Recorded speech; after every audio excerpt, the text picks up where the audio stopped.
కానీ గిరిజనుల 3,000 ఎకరాల భూములు లాగడానికి రేవంత్ రెడ్డి గారు ప్రభుత్వం ప్రయత్నం చేస్తున్నప్పుడు కలెక్టర్లో పోయి 4-5 గ్రామాల్లో మొత్తం నోటిఫికేషన్ ఇచ్చి ఆ భూములు లాక్కుంటున్నప్పుడు కలెక్టర్ మీద ఏదో దాడి జరిగిందనే నెపంతో మగవాళ్ళను అరెస్ట్ చేసి అర్ధరాత్రి లైట్లు బంద్ చేసి కరెంట్ బంద్ చేసి నెట్ బంద్ చేసి ఇళ్లలో కూడా ఆడవాళ్ళు అవమానించినప్పుడు ఏ పార్టీ కూడా పెద్ద పెద్ద పార్టీలు అనుకున్న పార్టీలు గతంలో 10 ఏళ్ళు పరిపాలించిన పార్టీలు ఇప్పటికీ ఎమ్మెల్యేలు ఎంపీలు పుష్కలంగా ఉన్న పార్టీలు ఎవడు అక్కడ అడుగు పెట్టలేకపోయాడు. ఎవరు అడుగు పెట్టినా సరే అరెస్ట్ చేసే పరిస్థితులు వచ్చినాయి.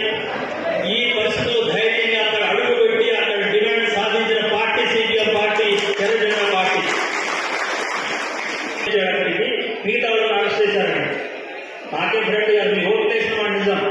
ఇప్పటికీ కూడా తెలంగాణ గవర్నమెంట్ కాంగ్రెస్ చేతిలో వచ్చిన తర్వాత కూడా గతంలో కేసీఆర్ గవర్నమెంట్ ఉన్నప్పుడు 10 సంవత్సరాలు చూశాను.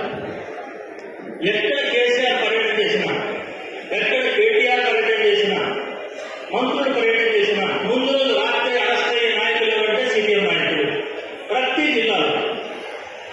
మరి కేసీఆర్ అయిపోయాడు, ఓడిపోయాడు. మీరు సపోర్ట్ చేసిన కాంగ్రెస్ అధికారంలోకి వచ్చింది. ఇప్పటికీ కూడా నేను మన రేవంత్ రెడ్డి గారు కలిసినప్పుడు కూడా ఇదే ధర్మే బాబు, అప్పుడు మమ్మల్ని అరెస్ట్ చేస్తున్నారు, ఇప్పుడు కూడా మిమ్మల్ని అరెస్ట్ చేస్తున్నారు. ఎక్కడికి పోయినా సరే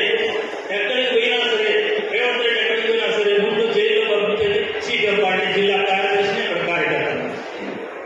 నేను ముఖ్యమంత్రి గారు ఒక జోక్ వేశాను.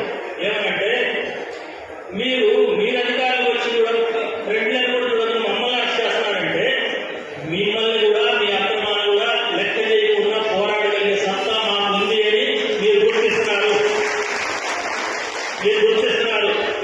మేము అది సర్టిఫికేట్ నేను భావిస్తున్నాను. జైల్లో ఉన్న కొత్తగా ఇప్పుడు కూడా అదే జరిగింది. లగచర్లలో